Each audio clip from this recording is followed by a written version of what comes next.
The baby's scream split the silence of the most feared room in the city, and not one of the 12 armed men lining those walls moved a single muscle.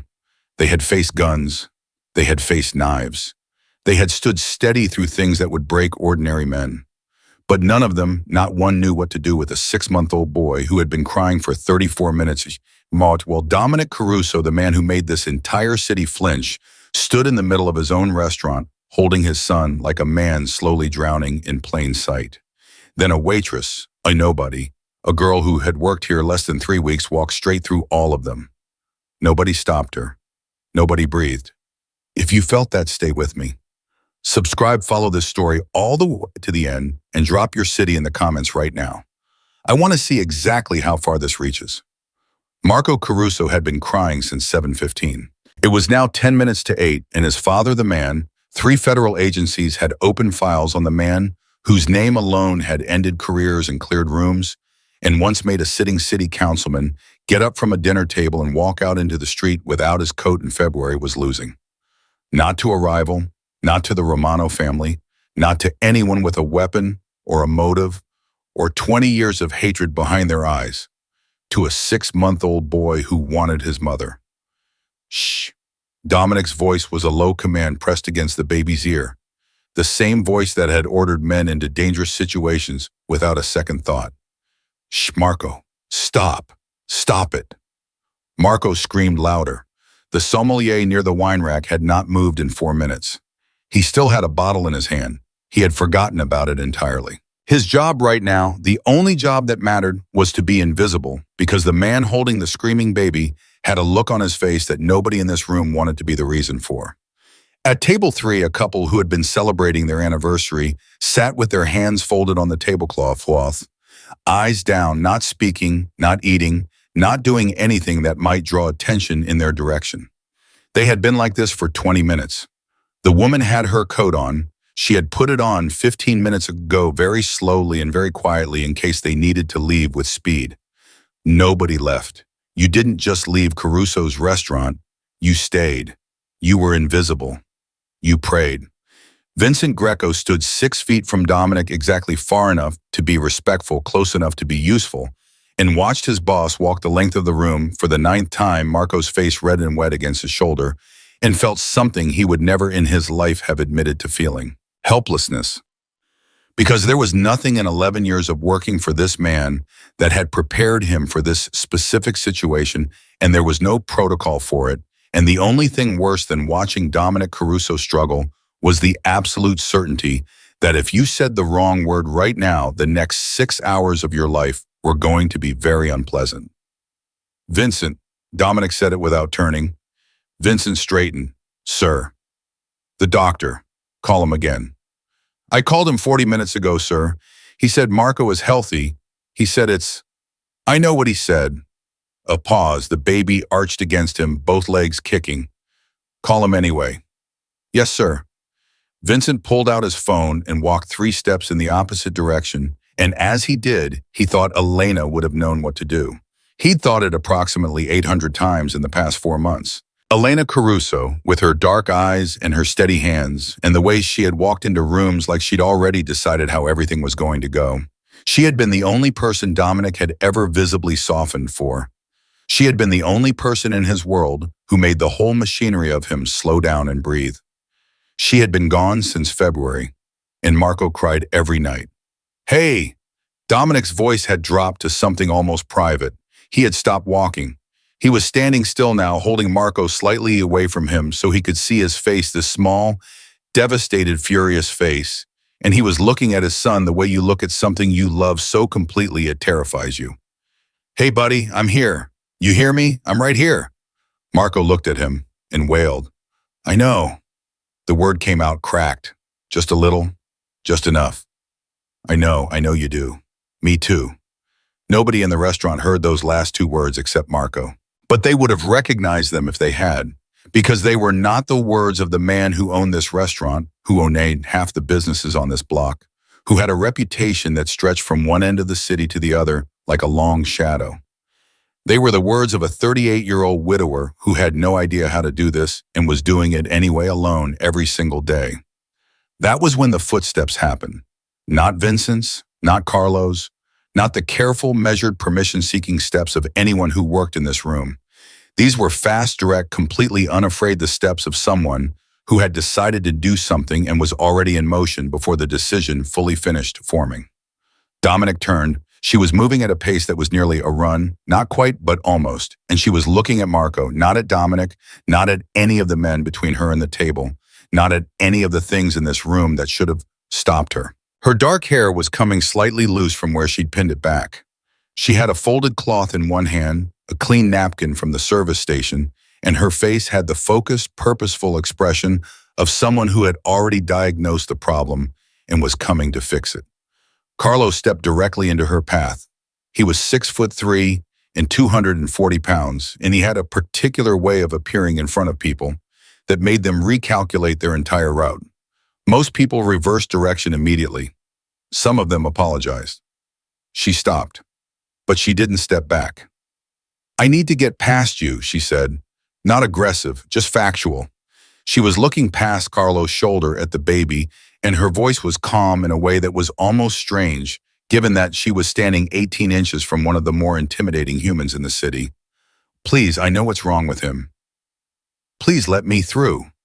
Carlo looked at Dominic. Dominic looked at the girl. In 22 years, no one had stood in front of Carlo and said, "Please let me through," in that tone of voice, and meant it this genuinely. You could hear it that she wasn't performing.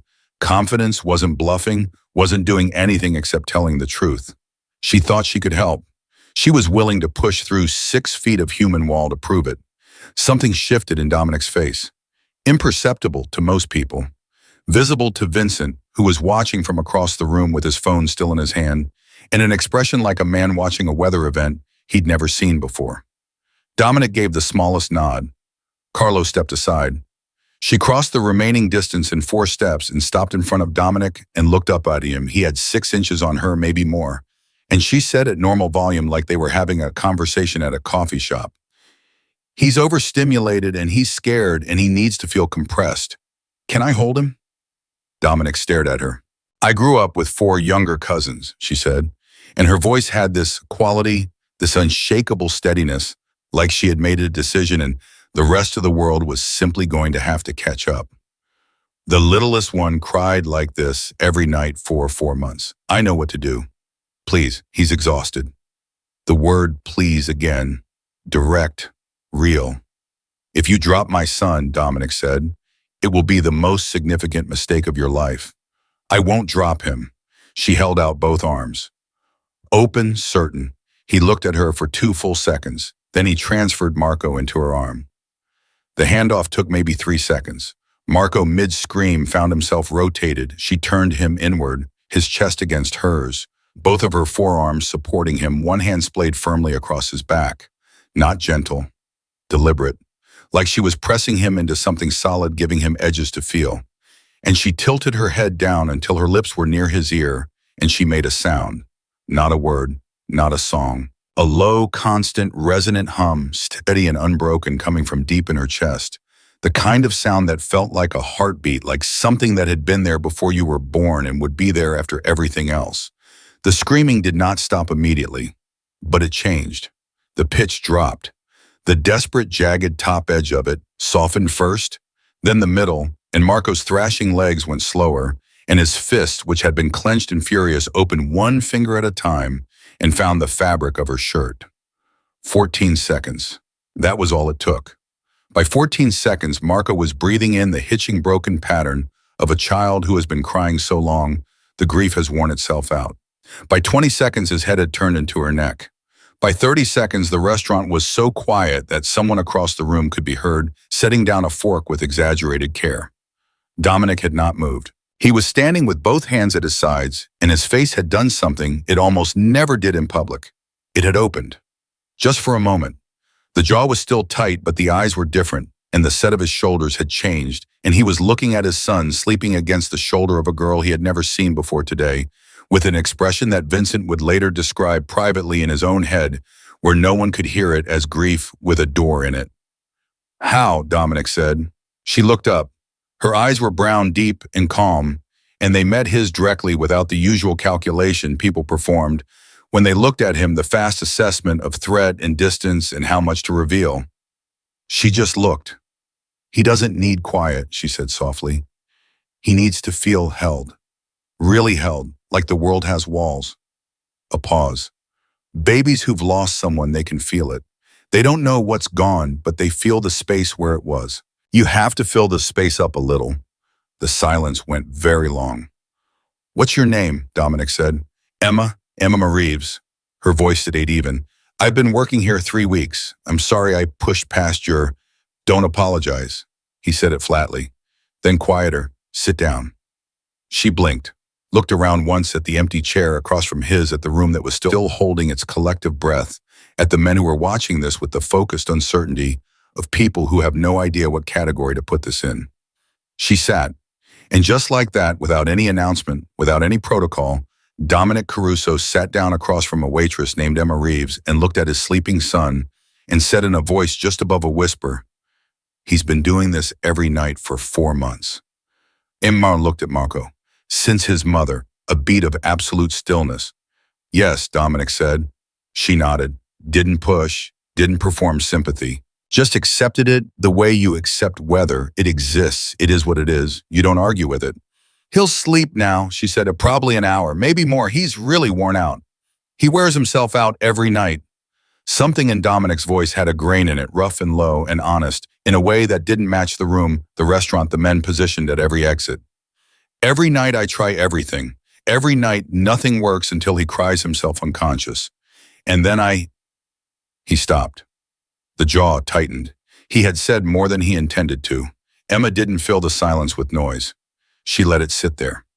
That was the thing about her, the thing he would notice more and more in the days that followed. She had a quality of stillness that wasn't passive, wasn't empty, but felt like presence, like she had decided this moment was worth being completely inside of. What's his favorite thing? She asked. During the day, when he's happy. The question surprised him. You could see it, a small flicker behind his eyes, the slight reorganization of his face that happened when something caught him off guard. He likes the window in the apartment, the light in the afternoon. He stares at it. A pause. He laughs when I make a specific face. The corner of his mouth moved. Not quite a smile, the ghost of one. It's a ridiculous face. I would never... He stopped himself again. He laughs, Emma said, softly, smiling at Marco. He laughs, Dominic said. And this time the ghost of the smile became real. Just briefly, just for a second, like a light turning on in a room that had been dark for a very long time. Vincent from across the room saw it happen. He looked down at his phone immediately, the way you look away from something private. Then Dominic's phone vibrated. It was face up on the table. Emma saw the screen before he turned it over. 3 words in a text from a number saved as only a letter R. Romano made contact. She didn't react visibly, but she saw the way his entire body changed fast and total, like a switch thrown, like a door slamming. The warmth evacuated his face and left something harder and colder and completely unreadable. And his hand went over the phone screen and he stood. I have to take this outside. His voice was back to what it usually was, controlled, final, the voice of a man who was used to everything happening on his terms. He looked at Marco, then at Emma. Something moved behind his eyes, quick and complicated. Stay here, don't move from this chair. I have tables. I know. He was already turning. You'll be compensated. Then he paused, half-turned, without quite looking at her.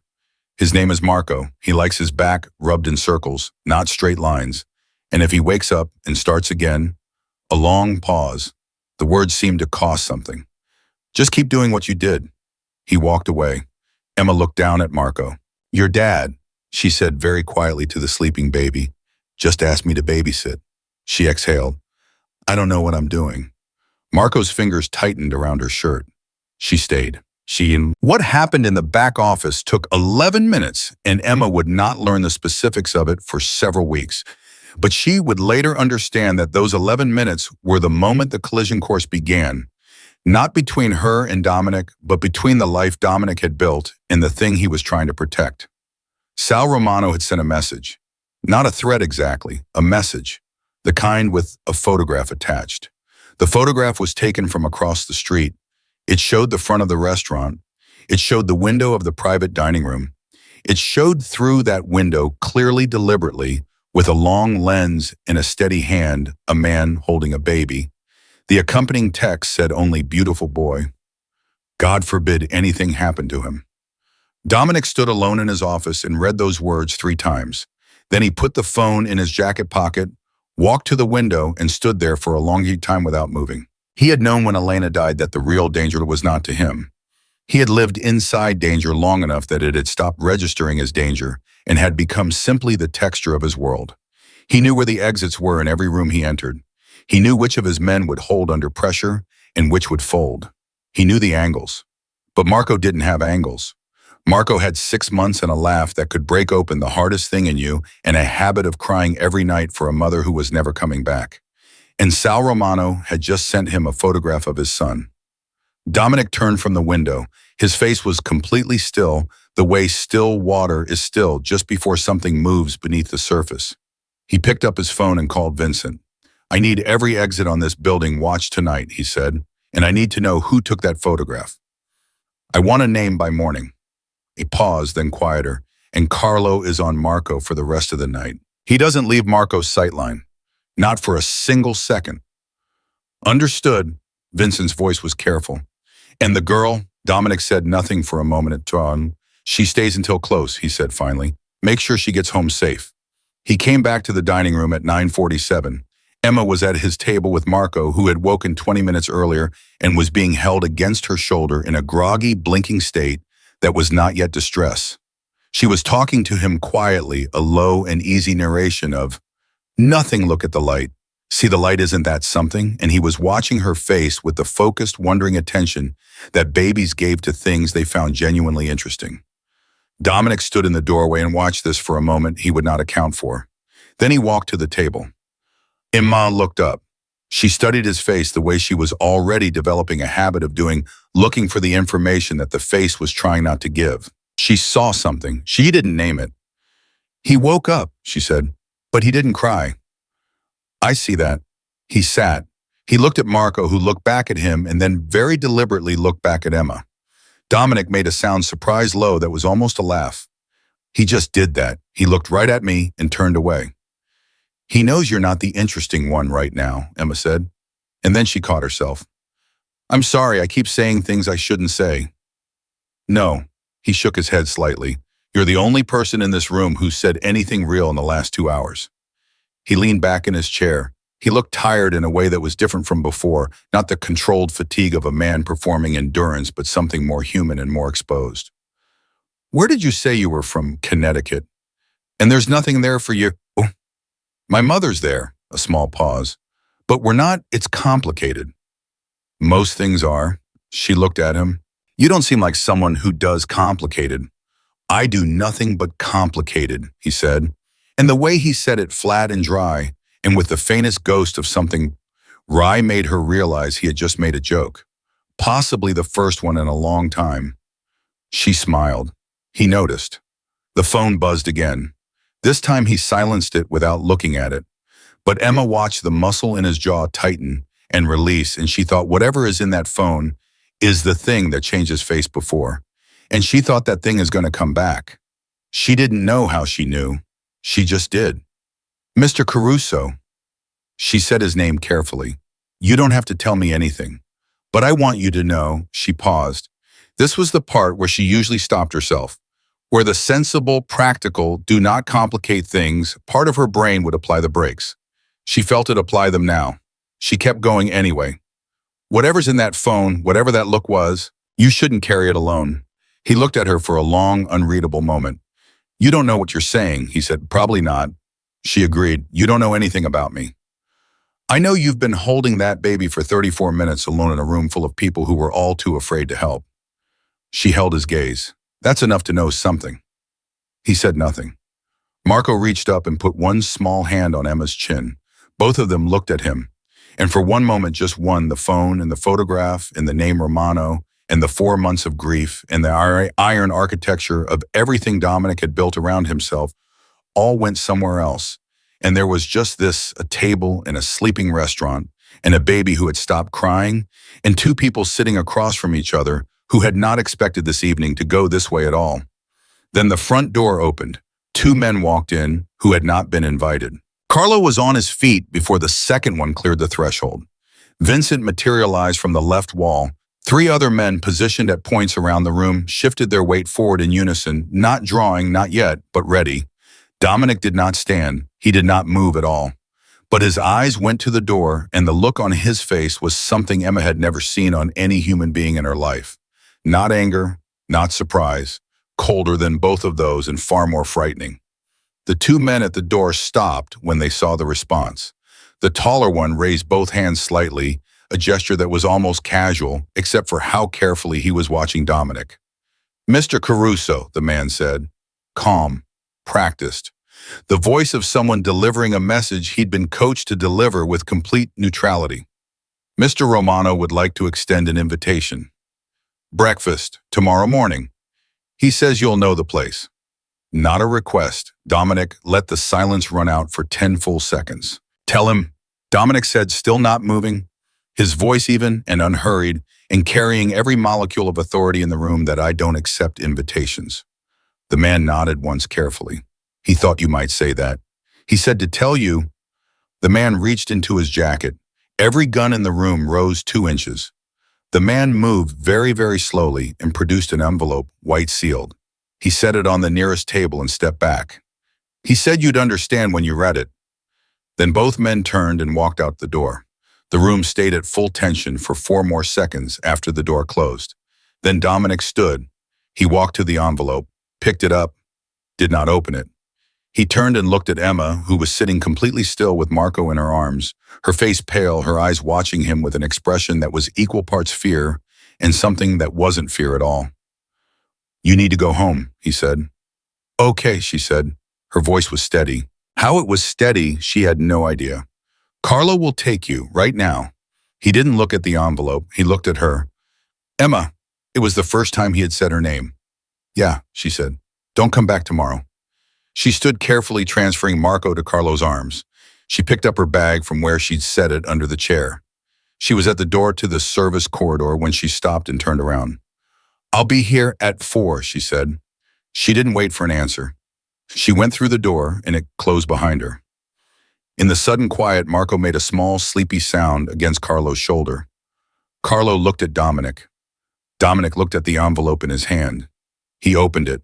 Inside was a single photograph, 8 by 10, printed that afternoon judging by the timestamp in the corner.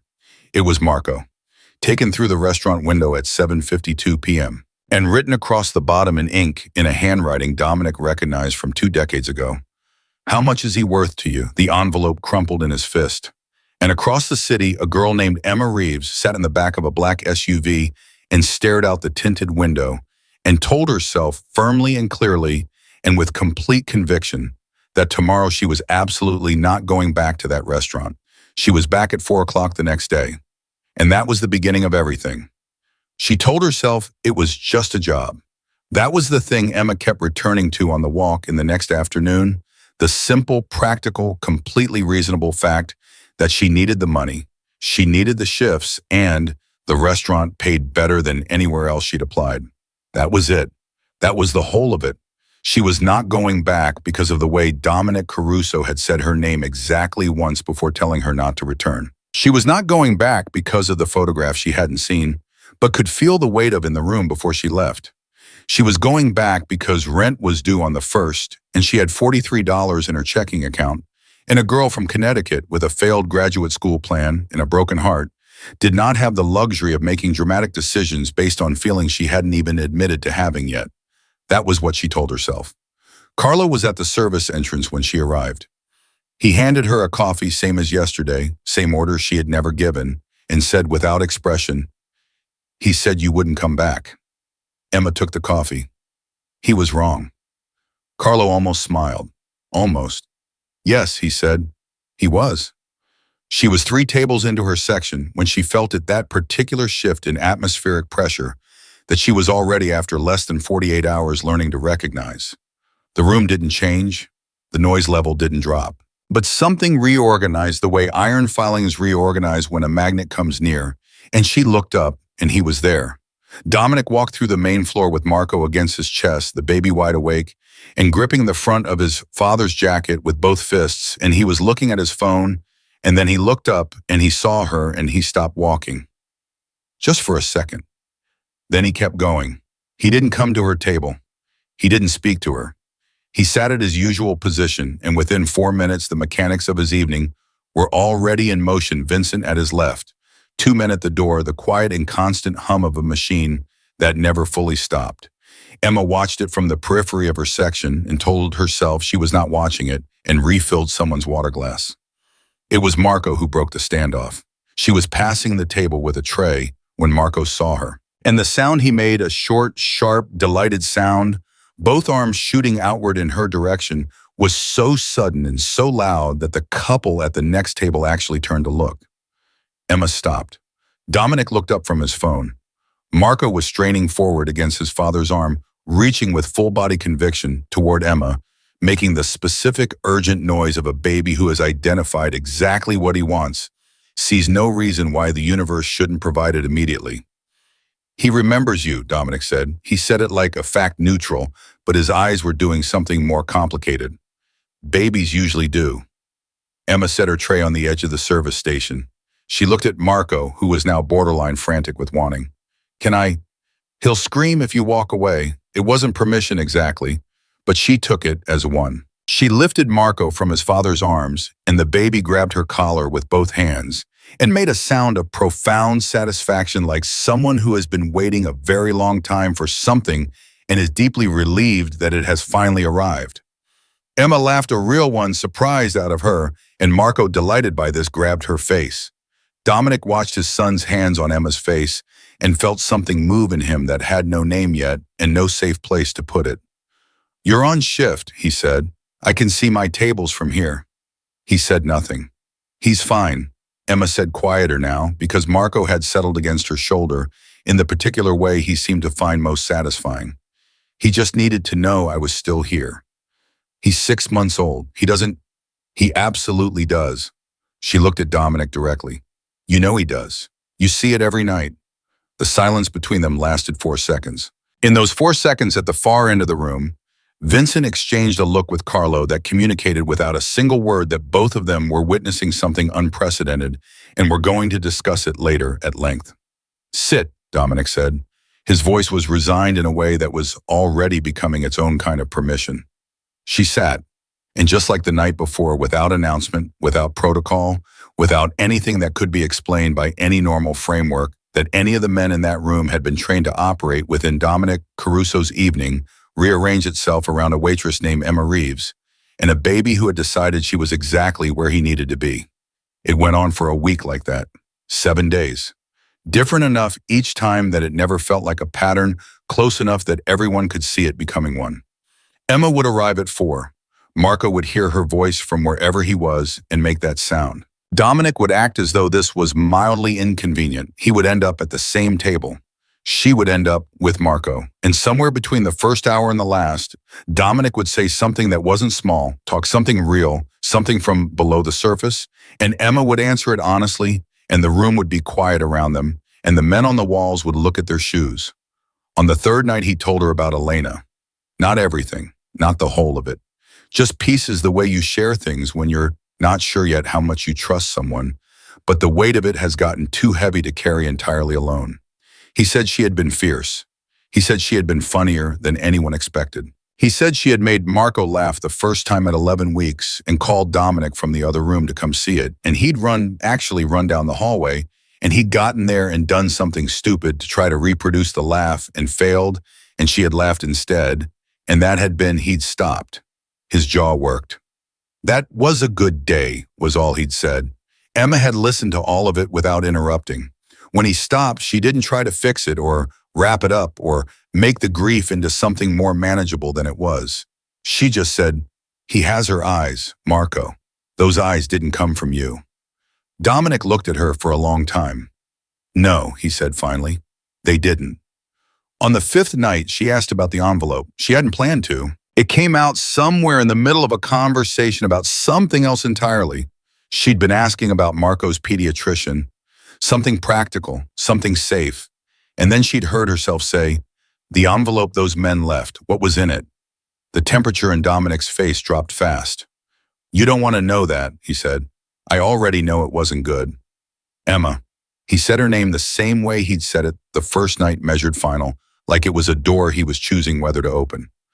"There are things about my life that you should not be close to. That's not a threat. That's me telling you something true." "I'm already close to it," she said. "I'm sitting at your table every night holding your son." "That's different." "Is it?" He looked at her and she looked back, and the thing between them that had no name yet pulled tighter. And Vincent, who was watching from the bar, because he was always watching, felt the particular unease of a man who can see a disaster forming in slow motion and has not yet determined whether it is his place to say something. "You should be careful," Dominic said, quietly. "People who get close to me, things happen to them." "Things happened to me before I met you," Emma said. "I'm still here." He didn't answer, but the next night when she arrived at 4, there was a security car parked outside her building on Mercer Street. She noticed it. She didn't mention it. She told herself she wasn't sure what it meant. She knew exactly what it meant. On the 7th night, everything changed. She was getting Marco down for the 3rd time. He'd had a hard evening, fussier than usual, and she'd been cycling him through the routine twice already when she heard raised voices from the back. Not loud, controlled loud, which was somehow worse. The kind of volume that happened when men who were trained to keep things contained were operating right at the edge of that training. She couldn't hear the words. She heard Dominic's voice and another one lower, and then a silence that was more alarming than the voices had been. Vincent appeared beside her. "He'd like you to take Marco upstairs," Vincent said.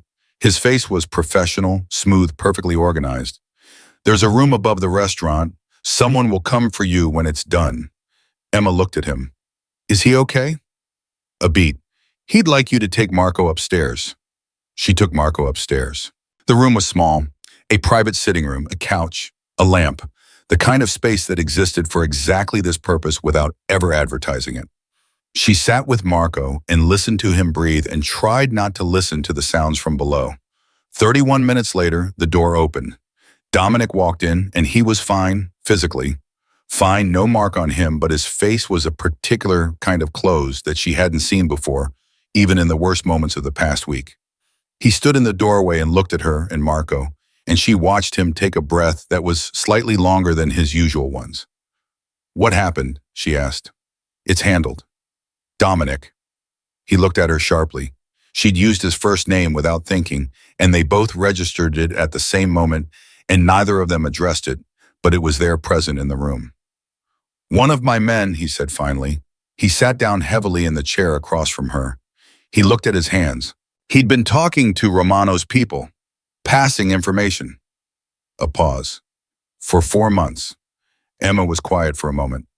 "Since Elena?" His jaw went tight. "Yes." "And the photograph?" He looked at her. "The photograph of Marco," she said carefully. "That's how Romano knew where to find him." Something moved through Dominic's face that was not something she wanted to look at directly for too long. It was the expression of a man who has just understood the full dimension of a betrayal and is in the process of deciding what to do with it.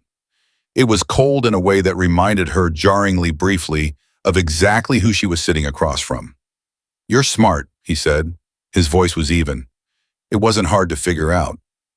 "Most people don't try." "I'm not most people." He looked at her for a long moment, then quietly, "No, you're not." The thing with no name pulled tight again. Emma looked down at Marco, who was sleeping against her arm, with his fist pressed to his own cheek. She focused on that, on the small, steady rhythm of the baby's breathing, which was the most uncomplicated thing in the room. "You should go home," Dominic said. But this time when he said it, it didn't have the same energy as the first night. It wasn't a wall going up. It was something more like, "I want you to be safe, and I don't know how to say that without it meaning too many things." "Carlo will drive me," Emma said. "Yes." She stood and laid Marco carefully on the couch between 2 cushions and pulled a blanket over him with the practiced ease of someone who had been doing this for 7 days and had gotten good at it. Then she picked up her bag. She was at the door when Dominic said, "Emma." She turned. He was still in the chair, forearms on his knees, looking at her with an expression that was more unguarded than she'd ever seen on him, which wasn't saying much because the man's face was a locked room most of the time. But she'd been learning the edges of it, and this was different. This was him at the end of something, the end of a particular kind of endurance, looking at her like she was one of the only things in the evening that had gone the way he intended. "Thank you," he said, "for tonight, for the whole week." She'd expected a lot of things from him. Not that. "You don't have to thank me," she said. "I know I don't have to." His voice was low. "That's why I'm doing it." She stood in the doorway for a second too long. "Good night, Dominic," she said. She went down the stairs and out through the kitchen and into the car, and she sat in the back with the tinted windows and the city moving past, and she pressed her hand flat against her sternum because there was something happening there that she needed to get ahead of, something warm and complicated and entirely inconvenient, and she thought, "You are a waitress from Connecticut. You have $43 and a broken elevator in a plan that didn't work out. This is not your story." Except it was starting to feel exactly like her story, and that was the problem. 3 blocks away, in a building that had no sign outside and no name on the directory, Sal Romano was sitting across from a man with a laptop and a glass of bourbon he hadn't touched. "She's there every night," the man said. He turned the laptop to show Romano. A photograph on the screen taken through a long lens, crisp recent. Emma at the restaurant window. Marco against her shoulder, her head bent slightly toward the baby. He's not pulling her back. He keeps her closer. Romano studied the photograph for a long time. "Does she know what he is?" Romano asked. "She's starting to." "Does she know about the warehouses, the South Corridor?" "No." Romano leaned back. He was quiet in the particular way of a man who was considering several options at once and assigning each of them a probability. "She matters to him," he said, "not a question." "She matters to the kid," the man said, "which amounts to the same thing." Romano nodded slowly. "Find out everything. Where she's from, who she knows, everything." A pause. "And don't touch her. Not yet. I want to understand what she is to him before we decide what to do with it." The man closed the laptop. Romano picked up his bourbon finally and held it but didn't drink it, and looked at the middle distance with the unhurried patience of a man who had learned a long time ago that the most effective kind of pressure was the kind you applied slowly, incrementally, in ways the other person didn't recognize as pressure until it was far too late to push back. "Dominic always did have one weakness," Romano said. He almost sounded nostalgic. "He loves too hard. You'd think a man in his position would have fixed that by now." He put the glass down. "Set up the breakfast. He'll come. He just doesn't know it yet." At the same moment, 5 miles away, Dominic was sitting in the silent room with his sleeping son in a chair that still held the shape of Emma's absence. He was holding the photograph, the one from the envelope, the one with Romano's handwriting across the bottom, and looking at it with the kind of focus that had a specific and dangerous intention behind it. His phone buzzed. He looked at the screen. It was a number he didn't recognize. He answered. Silence for 2 seconds. Then a woman's voice, older, smooth, deliberate, said, "Mr. Caruso, you don't know me, but I know something about the man who sent you that photograph, and I think we need to talk before you do something that makes everything worse." Dominic's hand went still around the phone. "Who is this?" he said. "Someone who has been watching Romano for 3 years, she said. "Someone who knows he doesn't want the warehouses." A pause, perfectly timed. "He wants your son." The room went very quiet. "Not to hurt him," she continued before Dominic could speak. "To use him. There's a difference, and if you go at Romano the way I think you're about to, you'll lose that difference. You'll lose everything you're trying to protect." Dominic stood up. "How did you get this number?" "The same way I know about the girl," she said. "Emma Reeves, 3rd floor Mercer Street, broken elevator." Every muscle in Dominic's body went rigid. "If you're threatening her—" "I'm not threatening anyone," the woman said, calm as stone. "I'm trying to keep her alive. There's a difference there too.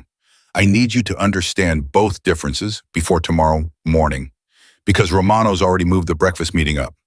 A pause. "It's tonight, 11 o'clock. He's waiting for you right now." The line went dead. Dominic stood in the middle of the room holding a silent phone for 3 full seconds. Then he said very quietly in the direction of the closed door, "Vincent." The door opened immediately. Vincent had been in the hallway the whole time. "I know," Vincent said. "How long?" "The call came through the building's line first. I had it redirected." A pause. "She's real. I've been trying to verify her identity for the past 4 minutes. She has access she shouldn't have." Dominic looked at the phone in his hand, then at his son on the couch, then at the empty chair. "Put 2 more cars on Mercer Street," he said. "Already done. And find out who she is by the time I get back." He was already moving toward the door. "I'm going to meet Romano." Vincent grabbed his arm. It was an extraordinary thing to do, and both of them knew it, and Vincent did it anyway. "Dominic," she said, "I heard what she said." His voice was controlled, but underneath it was something that Vincent recognized as the most dangerous version of the man, not the cold, calculated version, but the personal one, the one that operated on something below strategy. "He has a photograph of my son and a sentence written across the bottom that I'm going to make him regret putting his pen to. That's not strategy. That's a line." He looked at Vincent directly. "Nobody crosses that line." Vincent released his arm. Dominic walked out the door, and somewhere across the city in a restaurant with no sign outside, Sal Romano looked at his watch and smiled. Dominic walked into Romano's meeting place at 11:04, and the first thing he registered was that Romano had brought 6 men. Not the usual 2, not even 4. 6. Positioned with the deliberate geometry of people who had been told exactly where to stand before the guest arrived. Romano was already seated. He had a drink in front of him, and the particular expression of a man who had been expecting you and is satisfied that his expectation proved correct. "You came," Romano said. "You knew I would." "I hoped." Romano gestured to the chair across from him. "Sit down, Dominic. You look like you want to hit someone." "I look exactly like I feel." Dominic sat. He did not look at the 6 men. Looking at them would be acknowledging that they were a factor. They were not a factor. Not yet. "The photograph." "Straight to it." Romano nodded approvingly. "Good. I always preferred you when you skipped the ritual." "The photograph," Dominic said again. Softer this time. More dangerous. Romano picked up his glass, took a slow drink, set it down with the unhurried deliberateness of a man demonstrating his own composure. "It was a message, you know that. Not a threat, a message. There's a difference. A man who takes a photograph of my son and writes a price across the bottom has given up his right to explain the difference to me." Romano's face shifted slightly. Just the eyes a brief recalibration. He had expected anger. He was assessing what kind. "I wrote a question," he said carefully. "Not a price." "Same thing." "It isn't." Romano leaned forward. "Dominic, listen to me. I don't want your son. I've never wanted your son. I wanted you to understand that I could, and that understanding is worth more to both of us than anything I could actually do." A pause. "This is about the South Corridor. It has always been about the South Corridor. You know that. The South Corridor is mine. And the South Corridor was yours when you had the full weight of your operation behind it. 4 months ago, you lost Elena. 2 weeks ago, you lost a man on the inside." Romano's voice was still smooth, still measured, but something beneath it had sharpened. "You're spread thin, and you know it, and I know it, and pretending otherwise is beneath you." He sat back. "I'm offering a partnership, a real one, not a hostile move, a business arrangement." Dominic looked at him for a long time. "You put a camera on my son," Dominic said, "and then you sent 2 men into my restaurant, while my son was in the room to deliver that photograph." His voice hadn't risen. If anything, it had gotten quieter. "And now you're using the word partnership." "I needed your attention. You had my attention the moment you made contact. You didn't need my son for that." Romano said nothing. "If you ever put a camera on him again," Dominic said, and his voice was now so quiet that Romano had to lean slightly forward to hear it, "there will be no meeting, no photographs, no messages, no conversation of any kind." A pause. "Am I understood?" It wasn't a question. Romano studied him. The calculation was visible, the rapid, experienced assessment of a man deciding whether the person across from him was bluffing. He arrived at his answer, and it clearly wasn't what he wanted, because something minute shifted in his expression. Understood, he said. Good. Dominic stood. We're done tonight. The corridor. We're done tonight. He said it without heat, without drama, with the simple and complete authority of a man to whom finality was not a performance, but a natural state. He walked out. He was 3 steps from the door when Romano said behind him at normal conversational volume, clearly intended to reach him. The girl is a liability, Dominic. You know what happens to the things you keep close. Dominic stopped walking. The room went very still. He didn't turn around. He stood with his back to Romano and his hand on the doorframe, and he breathed once slow and deliberate, and the men along the walls, Romano's 6, made the collective silent decision to be exactly where they were and nowhere else. Say that again, Dominic said. I heard what you said. He turned then. His face was the face from the first night the one Emma had been working around for a week, closed and hard and operating from somewhere below where most people lived. I want to hear you choose to say it again. Romano held his gaze. He was not a small man physically or professionally, and he had been in rooms like this one for 40 years, and he did not frighten easily. But there was something in Dominic Caruso's stillness that was not quite like other people's anger, and he knew it, and he measured it now and made a different choice. He said nothing. She's a waitress, Dominic said. She is nobody. She is completely outside of whatever is between you and me. If that changes, if her name comes up again in any context from any direction, the South Corridor will be the least of your concerns. He held Romano's eyes for 3 more seconds. Good night, Sal. He left. In the car with Vincent driving and Carlo in the passenger seat and the city passing at 70 miles an hour, Dominic said nothing for 4 minutes. Then he said, The woman who called, did you find her? Working on it, Vincent said. She's careful. Professional careful, not amateur careful. What does that mean? It means someone trained her to not be found. A pause. It might mean law enforcement. It might mean she's independent. It might mean she's Romano's, and this was a setup to get you to that meeting.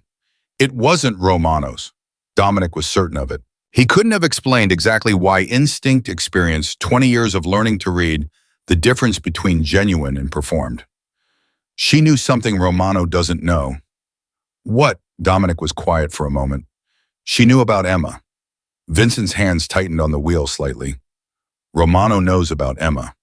Romano knows she exists. This woman knew about Mercer Street, about the elevator. A pause. Well, she was watching me before Romano started watching me. That's different. That's worse, Carlo said from the front seat. First thing he had said all evening. Yes, Dominic agreed. That's worse. The car stopped outside Dominic's building, and he got out and stood on the sidewalk for a moment before going in, looking at nothing in particular, that quality of focused stillness he had when he was processing something at speed. Then he went inside. Marco was asleep. The night nurse, a woman named Diane, who had been with them since Elena died, was in the kitchen with a cup of tea in the quiet, reliable presence of someone who understood that her job was to be there without being intrusive. She confirmed that Marco had gone down easily for once, and that he'd eaten well, and that when he'd woken at 9, he'd made his particular reaching sound twice, which they had all by now learned was a specific request. For Emma, Dominic asked. Diane nodded. He went and stood in the doorway of Marco's room for a while. The baby was on his back, one arm thrown over his head in the complete physical abandon of deep infant sleep. His face relaxed and open in a way that it almost never was during his waking hours. He looked like Elena when he slept like that. The line of the forehead, the set of the mouth. Dominic leaned against the door frame and let himself look for longer than he usually allowed. Then he took out his phone and typed a text to a number he'd added to his contacts 6 days ago, when Carlo had gotten her home safe the second night, and Dominic had told himself it was strictly for logistical purposes. Still up, he stared at it for a second. Then he sent it. 3 minutes passed. He was back at his desk pretending to look at papers when the reply came. Yes, is Marco okay? He looked at the text. She had asked about Marco, not about what happened at the meeting, not about the men, the envelope, Romano, any of it. Just, is he okay? He typed, he's asleep. He was asking for you at 9. A pause, then, he wasn't asking for me. He was asking for the person who smells familiar and holds him right. Dominic looked at this for a moment. Then he typed, "That's you." A longer pause. "How did the meeting go?" He stared at the question. There were 12 different ways to answer it, and 11 of them were versions of "fine handled, not your concern." He typed and deleted 3 of those. Then he typed a Romano back down on the photograph. "He won't do it again, but..." He stopped typing, but she'd written, and the words sat there with the particular accuracy of someone who had gotten very good very quickly at reading the space between what he said and what he meant. "He mentioned you," Dominic typed. "By implication, he won't do it again." The 3 dots appeared and disappeared twice. Then should I be scared? He thought about Romano's face when he had made his choice to stay quiet. He thought about the woman on the phone, her voice, its specific quality of warning. He thought about Emma in that upstairs room with Marco, the steady way she'd held the baby and held herself, and he thought about how she'd looked at him when he came back through that door. "No," he typed, "I won't let that happen." The response took a while. When it came, it was only 4 words, and they were the 4 words he was least prepared for. "I know you won't." He put the phone face down on the desk. He sat there for a moment with his hand flat on it, feeling the particular pressure in his chest that had been building for 9 days now, and had no good destination.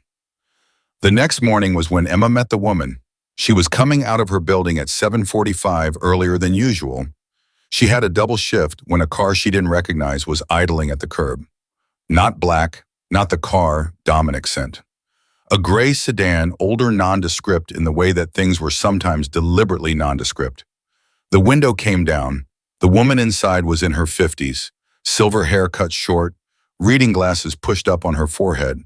She had the kind of face that was simultaneously ordinary and completely impossible to forget the face of someone who had spent a long time learning to be underestimated. "Emma Reeves," the woman said, not a question. Emma stopped walking. Every instinct she had, the sensible, practical Connecticut girl instincts that had kept her out of trouble for 24 years, said keep walking. She said, "Who are you?" "Someone who needs 5 minutes of your time." A pause. "I'm not here to hurt you. I called Dominic last night. My name is Margaret Hale, and what I have to tell you is something he doesn't know yet and something you need to hear before tonight." Emma stood very still on the sidewalk. "If you have something to tell Dominic..." "I'll tell Dominic, I will, but it involves you and you deserve to hear it first." Margaret's voice was patient in a way that was different from Romano's practiced patience. This was the patience of someone who genuinely understood that the person in front of her needed time to make a real choice. "Please, 5 minutes. I'll drive you wherever you're going." Emma looked at the car. She looked at the woman. She thought about the photograph. She thought about the text last night, "I know you won't," and the long pause before she'd sent it. She got in the car. "Elena Caruso didn't die in an accident," Margaret said before Emma had even closed the door. The air went out of the car completely. Emma turned and looked at her. "The bridge," Margaret continued, her voice, even watching Emma's face with the focused attention of someone who had delivered difficult information many times and knew the stages of it. "There was a car. The report said ice structural issue on the barrier, wrong speed. All of that is technically accurate. None of it is the full story." "What's the full story?" Emma said. Her voice came out strange, too controlled, like she was hearing herself from a distance. "Romano's people ran her off the road." Margaret said it simply, no cushioning. "Not to kill her, I believe that part is actually true. They wanted to scare Dominic, to send a message about the South Corridor. It was supposed to be a scare. It went wrong." A pause. "She was 4 months postpartum. She was alone on the bridge. She overcorrected." Her voice didn't change, but her hands tightened on the wheel. "It went very wrong." Emma's hand found the door handle without her deciding to reach for it. Not to leave, just to hold on to something. "Dominic doesn't know," Margaret said. I said, "You said he doesn't know yet. Does that mean..." "I have documentation. I've had it for 3 months. I'm a federal investigator, Emma. I've been building a case against Romano for 3 years. What happened to Elena is part of that case." She paused. "I've been trying to figure out the right moment to tell Dominic. Because when he finds out, and he will find out, the question is whether he finds out in a way that ends Romano legally or in a way that ends everything."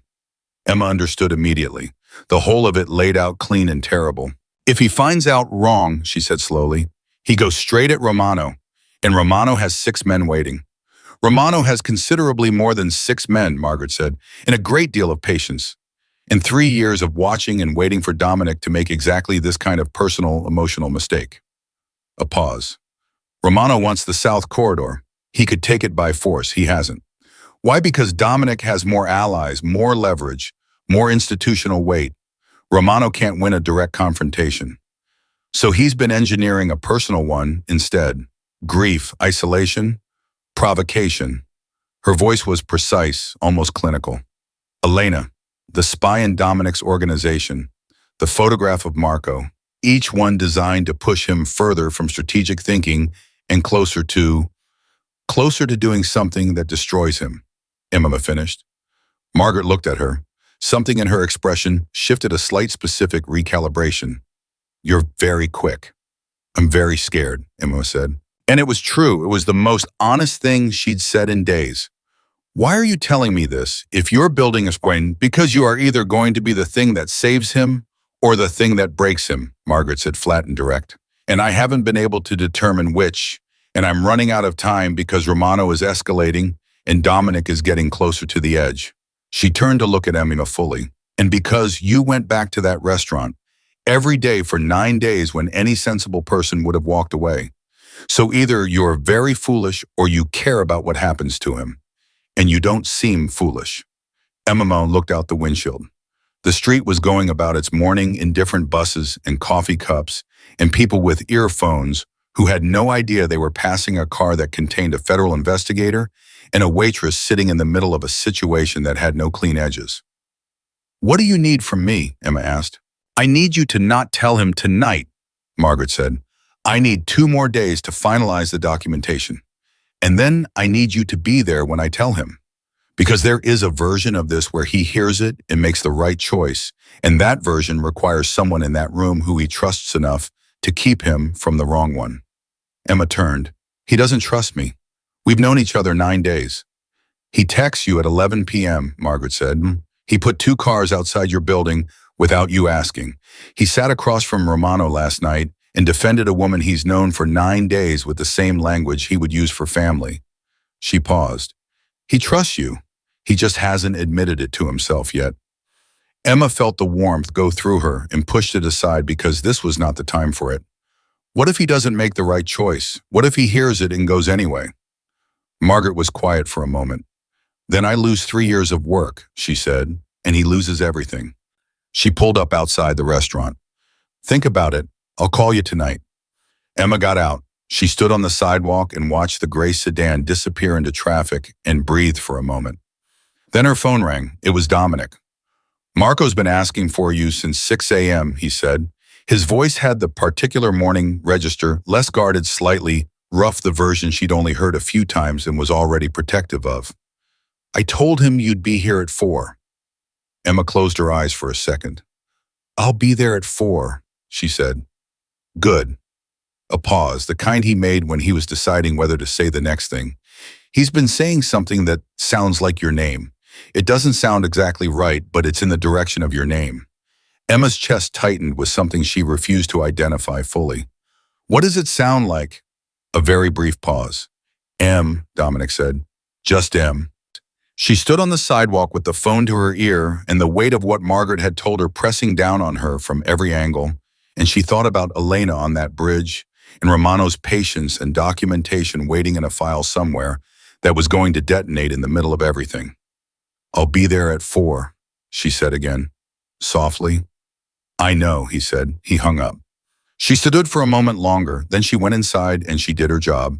And she was very good at her job, and she smiled at her tables and remembered orders and moved through the hours with the practiced efficiency of someone who understood that the ability to function while carrying difficult things was its own form of strength.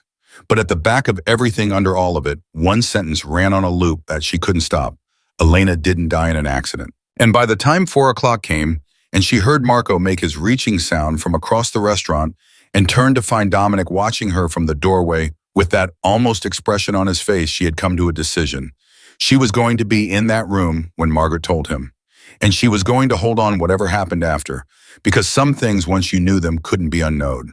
And some people, once you'd seen the real version of them, not the version the city knew, Not the version built from fear and reputation, but the one that said M in a 6-month-old's voice every morning and kept a photograph of his wife in his jacket pocket and ran down a hallway to see his son laugh. For the first time, those people couldn't be walked away from either. At least not by Emma Reeves, not anymore. But she was 3 steps away from Marco when Vincent appeared at her side and said very quietly in a voice that meant it was already too late to manage the situation, "Romano's here." Not the men, not a message, not a photograph. Romano himself, standing in the doorway of Dominic's restaurant, smiling. Romano walked in like he owned the floor, and maybe that was the point, to walk into the one place in the city that was unambiguously Dominic's and move through it like it was already his.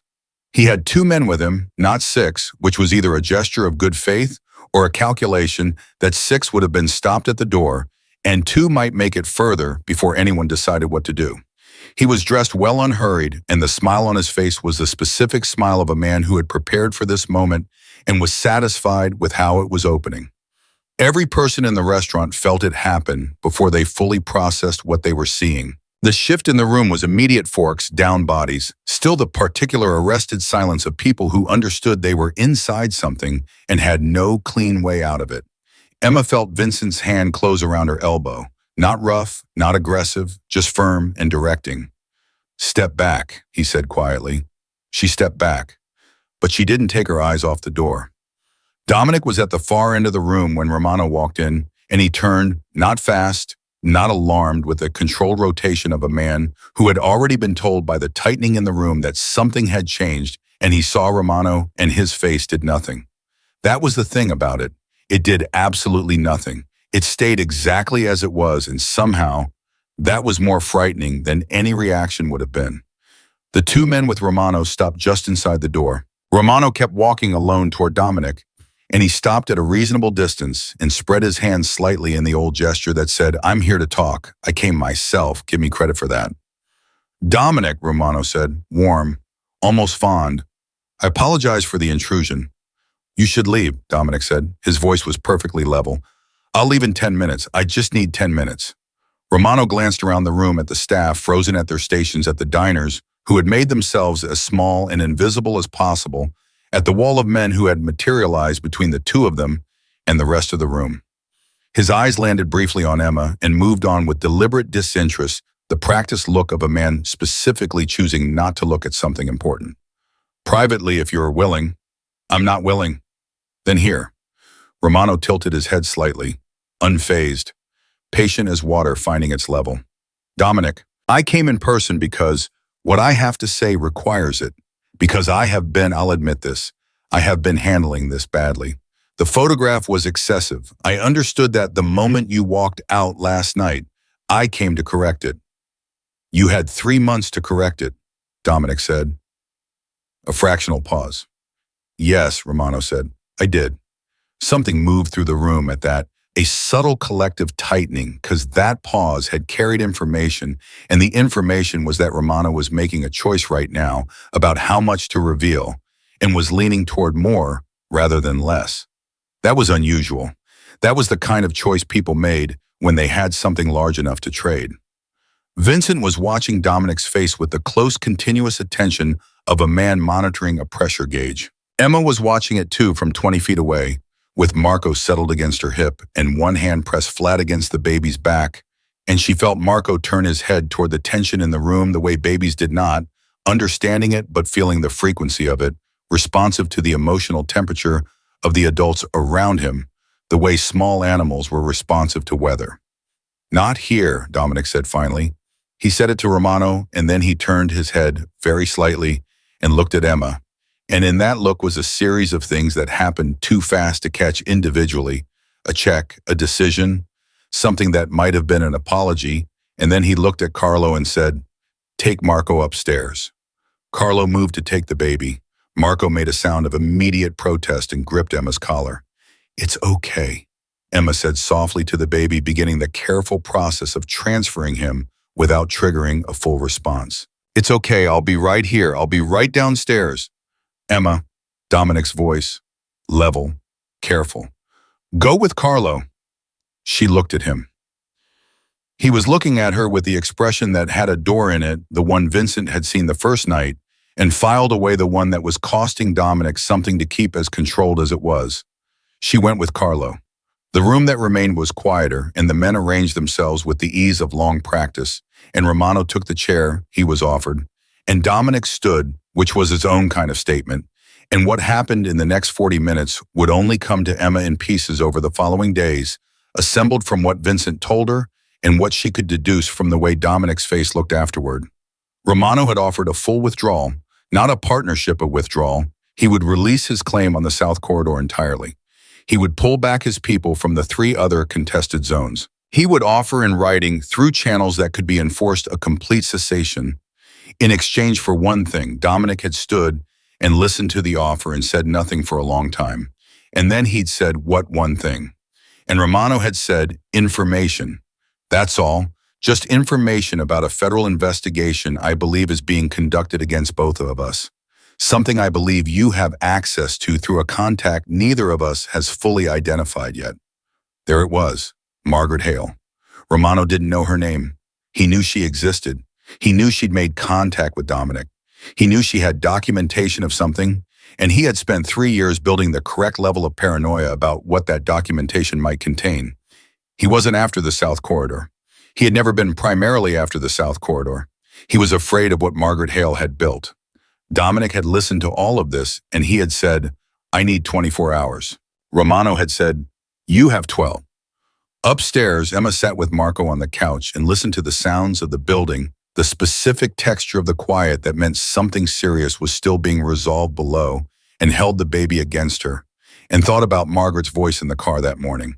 Elena didn't die in an accident. Marco was looking at her face with the focused, wondering attention he reserved for things he was trying to understand. He reached up and pressed one hand against her cheek, and she turned her face into it for a moment, eyes closed, just a second, and felt the extraordinary smallness and warmth of his hand, and thought, whatever happens, he's the thing that has to be okay. Everything else is secondary to that. Carlo knocked once and opened the door. He's asking for you, he said. She came downstairs. The restaurant was nearly empty. Most of the staff had been quietly moved out. The diners had been offered apologies and covered checks and had taken both without requiring explanation. Romano was gone. The room had the aftermath feeling of something that had happened and left its shape in the air. Dominic was at the table. He had a glass of water he wasn't drinking. When Emma came in, he looked up, and the exhaustion on his face was real and unguarded, in a way she'd only seen twice before, both times after midnight, both times after something had cost him significantly. She sat across from him. Romano wants information about a federal investigator, he said. No preamble. He had decided to tell her, and he was telling her. Someone who contacted me 2 nights ago, a woman. He watched Emma's face. You know who I'm talking about.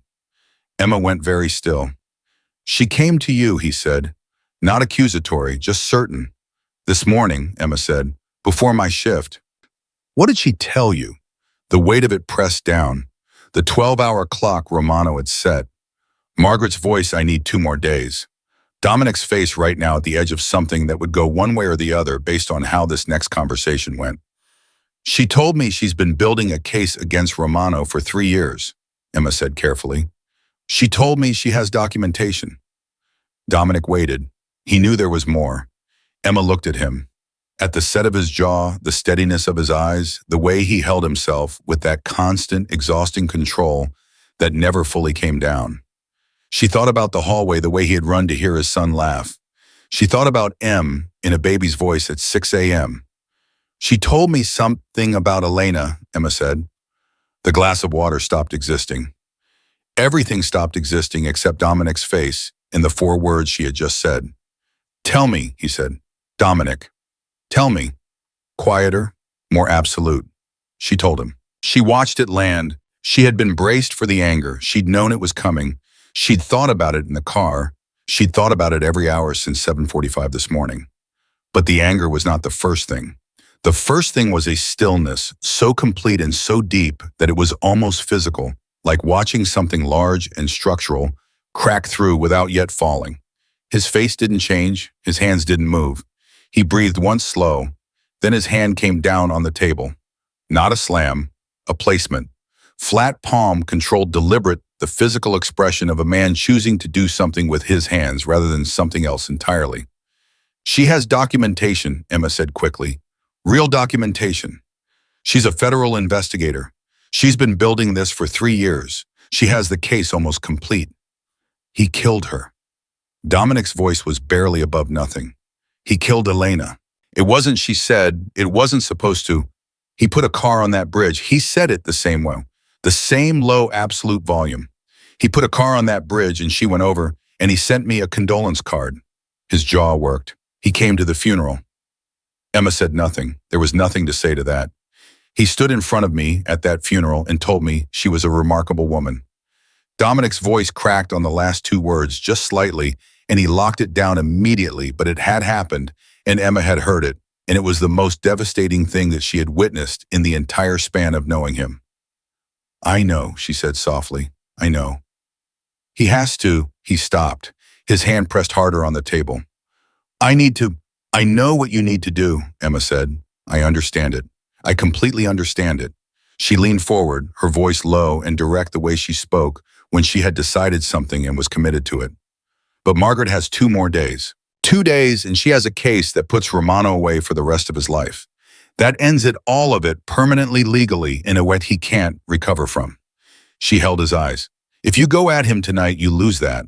You lose everything she's built. And Romano has been engineering this moment for 4 months. He wants you to go at him tonight. Dominic was looking at her with an expression she couldn't fully read, not because it was closed, but because there were too many things in it stacked on top of each other, too close together to separate. He killed her, he said again. Yes, Emma said. He did, and he is going to answer for it. Her voice didn't waver, but it has to be the right way, because you have a son upstairs who needs his father alive and free and present. And that matters more than anything else. It matters more than Romano. It matters more than the corridor. It matters more than... She stopped. Dominic looked at her. She met his eyes and held them and said the rest of it. It matters more than what you want to do to him right now. Because what you want to do to him right now is going to cost Marco his father. And Marco has already lost too much. The silence was enormous. Dominic stood up. He walked to the window and stood with his back to her, and she watched the set of his shoulders, the terrible, rigid effort of a man holding himself inside a decision he didn't want to make, using every piece of structural integrity he possessed to keep from going through a door that he couldn't come back through. She waited. Vincent from the doorway watched both of them and did not breathe. Romano gave me 12 hours, Dominic said. I know. He wants information about Margaret. I know. If I don't give him anything, he escalates. He turned then. His face was different now. Not the locked, cold version, not the opened, unguarded version, but something in between, something raw and real, and operating from the same place the crack in his voice had come from. He's going to use you. He's going to use whatever I care about and push until I break. That's what tonight was. He's not done. I know that too, Emma said. Emma. He said her name, and the way he said it was different from every other time, not measuring it, not managing it, just saying it the way you said the name of someone who was real to you. I can't protect everyone at the same time. I can't keep the case in egg and keep you safe and keep Marco out of this and hold Romano off for 2 more days, and you don't have to do all of it alone, she said. He stopped. That's the thing you keep missing, she said. You've been doing all of it alone for 4 months, and before that for longer than that, and I understand why. I understand what it costs to trust someone when you're you and you live the way you live. But I'm standing here telling you you don't have to do all of it alone, not tonight. The room breathed. Call Margaret, Emma said. Tell her Romano knows about her. She needs to know that. And tell her you need her to move faster. Tell her you have 12 hours and see what she can do. She stood up. And in the meantime, be here. Be with Marco. Let your men do what they're trained to do. He looked at her for a long time. You're telling me to stand down, he said. I'm telling you to trust me. Something shifted in his face. Not breaking, settling, like a structure finding its actual foundation after a long time on uncertain ground. He took out his phone and dialed. It rang twice. Margaret picked up. He knows about you, Dominic said. Romano. He doesn't have your name, but he knows you exist and he knows you've been in contact with me. He offered me a deal and the price was information about you. A pause. I'm not making that deal, but I need you to tell me what you can actually do in the next 12 hours. A silence on the line. Then Margaret's voice stripped of its careful, measured quality, quicker and sharper. How did he find out? The same way he finds everything out. He's been watching me longer than either of us realized. Did you tell him anything? No. Another silence. Shorter. 12 hours is not enough for the full case, but it might be enough for the one thing that stops him. She paused. The bridge. Emma told you. Yes. I have a witness, not someone who'll go on record voluntarily, but with the right pressure in the right place, in the right documents filed tonight, yes. 12 hours, possibly. She was already thinking he could hear it in her voice, the rapid reorganization of a plan. I need you to stay out of it, completely. If you move on Romano before I file everything as inadmissible and he walks, do you understand that? I understand it. I need you to say it like you mean it, Dominic. A beat. I understand it. There's a woman in that room with you who I think is the reason you're making the right call right now, Margaret said. Don't waste that. She hung up. Dominic lowered the phone. He looked at Emma. She was watching him with that steady brown-eyed directness that had walked straight past Carlo on the first night and had not backed down from anything since. She'll try, he said. Then we wait, Emma said. I'm not good at waiting. I know. She sat back down. So talk to me. Tell me something about Elena that isn't sad, something that makes you laugh when you think about it. He stared at her. We have 12 hours, Emma said. Marco is asleep. Your men are doing their bomb. Margaret is doing hers. She folded her hands on the table. So tell me something about her that's good, because I think you need to say something good about her, and I think tonight is the night for it. The silence lasted long enough that she thought he wasn't going to do it. Then slowly the rigid line of his shoulders changed. She was a terrible cook, he said. Emma blinked. Catastrophically bad. Something moved at the corner of his mouth. She knew it. She had no illusions about it.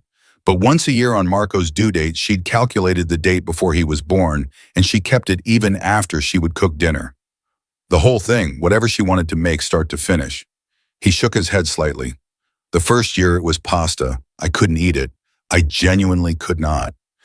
I sat at that table and I lied to her face for 20 minutes, and she knew I was lying, and she ate her portion and said with complete sincerity, I think that's the best thing I've ever made. Emma laughed, soft and real and startled. And the terrible thing, Dominic said, and his voice had something in it that was grief and love so interwoven, they'd become the same material, is that she was right. For her, it was us. She was so happy making it. He paused. She was so happy. Emma looked at him. She didn't say anything. She didn't try to give it a shape or a lesson or a resolution.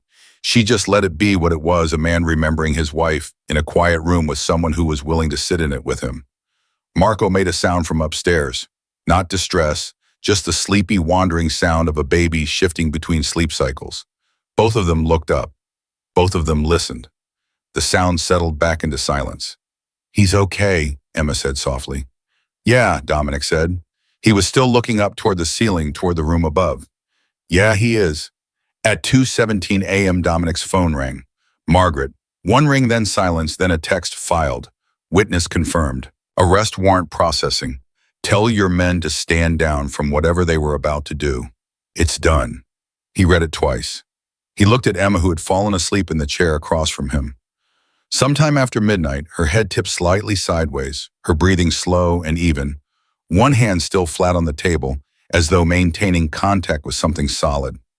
He sat for a moment and looked at her and at the phone in his hand and at the room around him. His room, his restaurant, the place he had come, when the apartment felt too quiet, the place he had brought Marco that first night without knowing why, and he felt something move through him that was not happiness, not exactly, because happiness seemed too light a word for something this heavy and this real. It was more like the particular sensation of a structure that has been under enormous pressure for a very long time, finally finding solid ground. He typed back to Margaret, "Thank you." Then he looked at Emma. He did not wake her. He got a jacket from the coat rack near the service corridor, and he draped it over her carefully the way you moved around something sleeping that you wanted to keep that way, and he sat back in his own chair and he let himself breathe. Outside, the city was doing what it always did, indifferent, continuous, alive. Somewhere across it, in whatever room Sal Romano spent his nights, and a man who had been patient for 3 years was about to discover that patience was not the same as winning. But that was for the morning. Right now, there was just this, a quiet restaurant, a sleeping woman, a baby upstairs breathing in the long, deep rhythm of safety, and a man sitting with all of it, holding it carefully for the first time in 4 months, not afraid of what the next hour would bring. His phone buzzed one more time. Unknown number. One line. The warrant was signed at 2:14 a.m. Romano is in custody. It's over. Dominic Caruso put his phone on the table and closed his eyes, and for the first time in 4 months, 122 days, he sat in the silence without fighting it. It held him. It was enough. Emma woke up with a jacket over her shoulders that wasn't hers and a crick in her neck, and the particular disorientation of someone who had fallen asleep somewhere they hadn't intended to. It took her 3 seconds to remember where she was. Then it came back, the restaurant Romano Margaret's 12 hours, Dominic at the table across from her, telling her about pasta that couldn't be eaten, and a woman who had been so happy making it. She sat up. Dominic was still there. He was at the table with his phone in front of him and a coffee he must have made himself at some point, and he was looking at her with an expression that was more open than she had ever seen on his face at any hour, let alone whatever hour this was. "What time is it?" she said. 4:30? She blinked, pushed her hair back, became aware that she was wearing his jacket and that he was watching her become aware of this and that neither of them was going to address it directly. "Did you sleep?" "No." "Dominic, Romano is in custody," and he said, simple, flat, like he was still deciding how to hold the information. "Margaret filed at 2:14, arrest warrant signed, it's done." Emma went very still. Then slowly something left her face, a tension she hadn't fully registered, carrying until it lifted, a weight distributed so evenly across the past 12 hours that she'd stopped feeling it as weight and had started feeling it as just the shape of things. "It's done," she repeated. "It's done." She looked at him. He looked back. And in the space between those two facts, Romano in a cell somewhere, a warrant with a signature on it, 3 years of Margaret Hale's careful, patient documentation, finally arriving at its destination, something new moved into the room. Something that had been waiting outside for quite a while. Neither of them moved toward it yet, but it was there. "How do you feel?" Emma asked. He considered the question with the seriousness he gave to things that deserve seriousness. "Like something stopped," he said. "Like a sound I'd been hearing so long, I stopped hearing, it just went quiet." A pause. "I don't know what to do with the quiet yet." "You don't have to do anything with it tonight," Emma said. "Tonight you just let it be quiet." He looked at her for a long moment. "You keep doing that," he said. "What?" "Saying the exact thing that makes the most sense." He said it like it still surprised him, like he was reporting an observable fact about weather patterns that continued to defy his expectations. "I'm not accustomed to that." "You should be," Emma said. "Everyone deserves someone who says the thing that makes sense." The quiet held for a moment. Then from upstairs, Marco woke up. Not crying, the reaching sound, the specific frequency of a baby who has surfaced from sleep and is conducting an immediate audit of who is present. It came down through the ceiling, clear and insistent, and Dominic was on his feet before it fully resolved, the movement so immediate and practiced that Emma recognized it as something that had been built over 4 months of answering that sound in the dark. She followed him up. Marco was standing in his crib. He'd just learned to pull himself up and was deeply proud of this accomplishment, both hands gripping the rail, looking at the door with the focused expectation of someone who had sent for specific people and was waiting on delivery. When Dominic walked in, Marco made the satisfied sound. When Emma appeared behind him, Marco made a completely different sound, higher, more urgent, arms out, the full-body conviction of a child who has identified his preferred destination. "Every time," Dominic said. He said it with something in his voice that was almost a complaint and was entirely the opposite. Emma reached into the crib, and Marco grabbed her with both hands and tucked himself against her collarbone with the efficiency of long practice. She looked at Dominic over the baby's head. He was watching them with that expression, the one that lived below strategy, below control, below everything he had built to keep the things that mattered at a survivable distance. Say it, Emma said. He blinked. Say what? Whatever you're looking at us like that about. A long pause.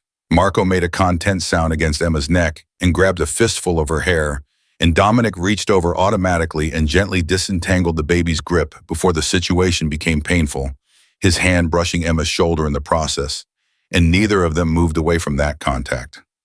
I don't want you to go, Dominic said quietly, without decoration. The way he said things when he had decided there was no point in anything except the true version. Emma looked at him. I live 3 miles away. I know where you live. The corner of his mouth moved. I mean in general, broadly. He stopped, looked at Marco, looked back at her. I'm not good at this. You're doing fine. I'm genuinely not. You're doing fine, she said again. And this time she meant it as something more than reassurance. She meant it as information, as the specific, earned, observed truth of someone who had watched him for 16 days and knew the difference between the performance of strength and the real thing. He held her gaze for 3 seconds. Then, I need to tell you something. Okay. When I told you not to come back that first night, I know. I meant it. In that moment, I fully meant it. He exhaled. And then I spent the rest of that night sitting in this room thinking about the way you walked out the door. Emma felt the warmth go through her the same way it always did, and this time she didn't push it aside. And I was relieved when you came back. He said it like a man paying a debt he'd known was coming. I don't do relieved. I haven't done relieved in I don't know how long. But you walked in at 4 o'clock and I was standing across the room and I felt it and I didn't know what to call it, so I called it nothing and kept going.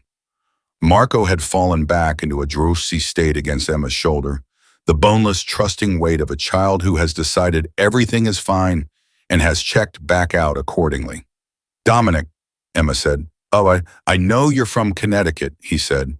I know you had a plan that didn't work out. I know you have $43, he stopped. A beat.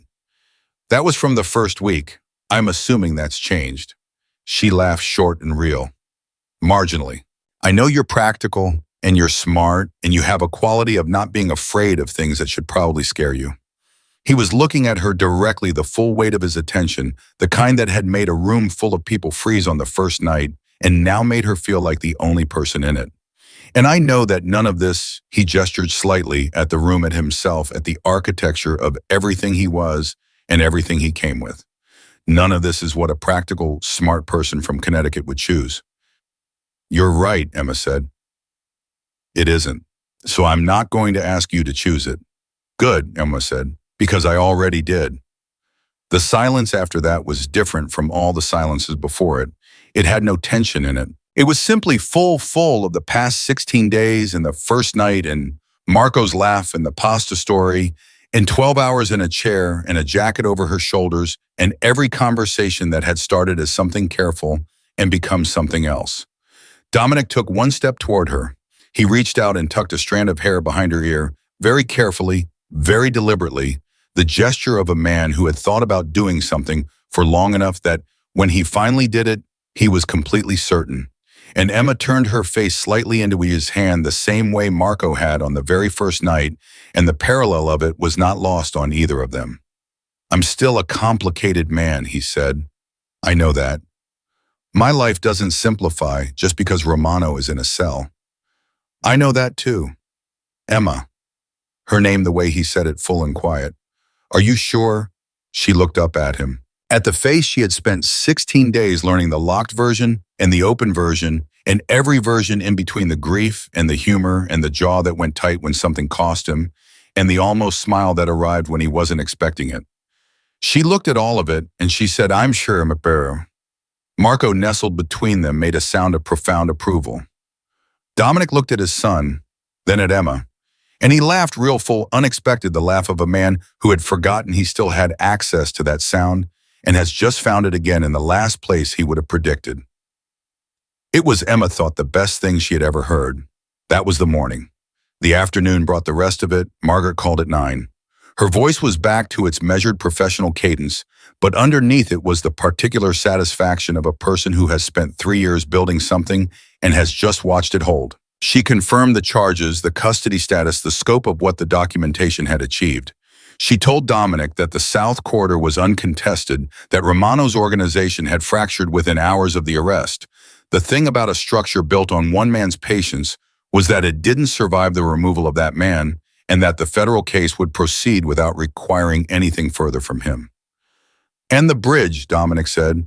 He was standing at the window, his back to the room, his voice controlled in the particular way that meant he was managing something enormous at close quarters. It's in the filing, Margaret said. It will be prosecuted. It will be on record. A pause. It won't bring her back, but it will be the truth officially on paper in a place that lasts. That's enough, Dominic said. His voice cracked on the last word just slightly, and he let it. He didn't lock it down this time. He let it crack and stayed with it and breathed through it, and Margaret, to her credit, said nothing and let him have the space of it. Then he said, "Thank you for all of it." "Don't thank me," she said. "Thank the girl who got into my car at 7:45 in the morning and made the right call." A brief pause. "She's a keeper, Dominic, for whatever it's worth from someone you've only spoken to twice." He looked across the room at Emma, who was on the floor with Marco, who had recently discovered that throwing things and watching them land was the most interesting game available to him and was conducting an extensive experiment with a set of soft blocks. Emma was laughing at something Marco had done, her hair loose around her face, completely unself-conscious, entirely present, exactly what she had always been in every room he'd seen her, in someone who was simply genuinely fully there. "I know," Dominic said. He hung up. He stood for a moment. Then he crossed the room and he sat down on the floor next to Emma, which was something Dominic Caruso had not done in any room in front of any person in a very long time. And Marco immediately redirected his entire experiment in his father's direction and threw a block at him with joyful accuracy. "He has good aim," Emma said. "He gets it from me," Dominic said. "That's terrifying." "Yes." He picked up the block and handed it back to Marco, who threw it again immediately. "It is." They sat on the floor with Marco between them for a long time, and it was the most ordinary thing either of them had done in longer than they could accurately calculate, and it was extraordinary for exactly that reason. Vincent came in at noon. He stood in the doorway of the sitting room and took in the tableau, his boss on the floor, the baby, the woman from Connecticut who had walked past Carlo 11 days ago and had somehow become the gravitational center of everything, and he made a face that he was careful to keep out of his voice. "There are some things that need your attention today," he said to Dominic. "Nothing urgent, but things." "This afternoon," Dominic said. Vincent nodded. He started to leave and then stopped. He turned back and looked at Emma directly for the first time since the first night. "You stayed," he said, simply. Emma looked at him. "Yes." "Good." Vincent's face did something that was not quite a smile but was in the neighborhood of one. He needed someone who would stay. He left. Emma looked at Dominic. "Don't say anything," Dominic said. "I wasn't going to say anything." "You were going to say something." She was in fact going to say something. She let it go. The afternoon moved the way afternoons moved, after enormous things, slowly, with a quality of unreality, the hours soft at the edges. Dominic's men rotated through in ones and twos, receiving quiet instructions and departing with the efficiency of people who had been doing their jobs well for a long time and were now doing them without the particular pressure of the last 4 months. The restaurant downstairs prepared for the evening service. Marco ate his lunch with the focused enthusiasm of someone who was not troubled by geopolitics and fell asleep in his crib at 2 o'clock. Emma stood in the doorway of Marco's room after putting him down and watched him sleep and felt the question of the future pressing quietly against the day. She felt Dominic beside her before she heard him. "What happens now?" she said, not to him specifically, to the question. "Now," he said, "I figure out how to be someone different than I've been." She turned to look at him. "Different how?" "Less," he searched for it. "Less locked," he said finally. "I've been running this thing for 22 years on the principle that closed is safe, that if nothing gets in, nothing can be taken." He looked at Marco. Elena got in. Marco got in. A pause. "You got in?" Emma was quiet. I don't think I know how to run things that way, he said. Open. I don't have a model for it. Nobody does, Emma said. You learn it as you go. What if I'm bad at it? You won't be. You don't know that. I know you ran across a hallway to hear your son laugh, Emma said. That's not the behavior of someone who doesn't know how to be open. That's the behavior of someone who forgot they were allowed to be. She looked at him. You're allowed to be. He held her gaze for a long moment. Then he reached over and took her hand. Not dramatically, not with any ceremony, just took it the way you took the hand of someone you had decided was yours and held it, and that was all. No speech, no declaration. Just the simple, solid, unmistakable fact of it. Emma's fingers closed around his. They stood in the doorway of Marco's room and watched the baby sleep in the afternoon light, and neither of them spoke because there was nothing that needed saying that wasn't already fully present in the room. It was 3 weeks later that Emma went back to Connecticut. One day, a Saturday. She drove up with a bong and came back with 2 boxes and a ceramic lamp that had been her grandmother's, and a folder of art history books she'd held onto through the failed plan and the broken heart and the move to the city and everything after. She stood in her apartment on Mercer Street with the broken elevator and looked at the boxes and the lamp and the books and thought about what she was actually doing here and whether she was someone who did this kind of thing. She was someone who got in the car at 7:45. She was someone who walked past Carlo on the first night. She was someone who went back at 4 o'clock when she'd been told not to come back. She packed a 3rd box. She called Dominic on the drive back. I went home, she said when he picked up. A beat, the particular quality of silence that meant he was managing a reaction. Home. Connecticut, for the day. She merged onto the highway. I have some boxes. Another pause. Longer. Emma. I'm not asking for anything, she said quickly. I'm telling you because it felt like something I should tell you. I don't have to. How many boxes, he said. She looked at the back seat. 3. I'll have Carlo help you with them. I can manage boxes. I know you can manage boxes. His voice had the almost warm, almost amused quality she had come to rely on in the same way you relied on weather that had decided to be kind. I'll have Carlo help you anyway. She drove with the phone on speaker and the Connecticut highway giving way to the city and her grandmother's lamp in the back and the folder of art history books and 3 boxes of the life she'd been carrying from one almost place to the next. And she felt for the first time in a long time like she was driving towards something rather than away from it. Dominic, she said. Yeah. Marco said a new word this morning. I know, I was there. He said it 4 times. 5, Dominic said. You missed the last one. A pause. He said it to a lamp. I don't think he fully has the concept yet. Emma laughed. Full and free and real, the kind that arrived without warning and meant something. He'll get it, she said. Dominic agreed. He gets things quickly. She pulled off the highway and the city came up around her, the particular density of it, the sound and the weight and the constant motion of it, and none of it felt as large as it once had. It had edges now. It had a table at a restaurant and a baby's reaching sound and a man who had said, I don't want you to go in a room at 4:30 in the morning and meant the whole of it. 6 months later, there were photographs on the wall of the apartment above the restaurant. Emma had put them up.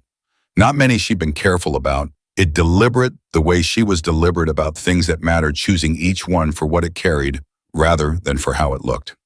A picture of Marco in the afternoon light Dominic had described on the 3rd night the light he stared at. A print from an exhibition she'd finally gotten to see the art history she'd carried through everything, finally arriving somewhere it could breathe. One photograph that Dominic had not asked about and had not taken down. It was of Elena, a candid one taken before Marco in a room somewhere warm. She was laughing at something outside the frame, and her eyes were bright, and her whole face was open and alive. Emma had asked Diane for it. She'd had it framed. She'd put it in the hallway where Marco would pass it every day. When Dominic saw it, he stood in the hallway for a long moment without speaking. Then he looked at Emma. He should know her, Emma said simply, from the best version of her, not just from what happened on the bridge. Dominic nodded. His jaw was tight, but his eyes were not the locked version. They were the other version, the open one, the real one, the one that cost him something and always had. Thank you, he said. You don't have to thank me. I know I don't have to. The same words as the first time, the third night, the night everything had started becoming something. That's why I'm doing it. She smiled at him and he reached out and tucked the strand of hair back. Still the same gesture, still deliberate, still certain. And Marco came down the hallway at speed in the way he moved now, which was maximum velocity in every direction, grabbed both their legs, looked up at both of them with his mother's eyes and said clearly and correctly and in a full understanding of the concept at last, M. Dominic picked him up with one firm arm and looked at Emma. I believe that's you, he said. I believe it is, she agreed. Marco pressed one hand against his father's face and one hand against Emma's and looked between them with the complete, uncomplicated satisfaction of a child who has everything he needs in one place and knows it in his bones. That was how it was. Not clean or simple or free from the weight of everything that had come before it. Elena on the bridge. The photograph in the envelope, Romano's handwriting, 4 months of a baby crying every night in an apartment that felt too quiet. All of that was still true. All of that had happened. It lived in the hallway photograph and in Dominic's jaw when something hit wrong, and in the very specific way Emma held Marco like someone who understood what it cost to lose a thing you loved and was not going to take the weight of him for granted.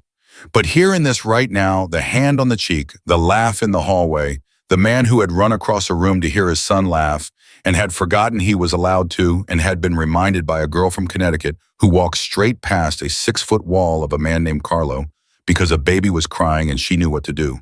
Here it was not just what had survived. It was what had been built from it, and it was enough. It was more than enough. It was the whole thing.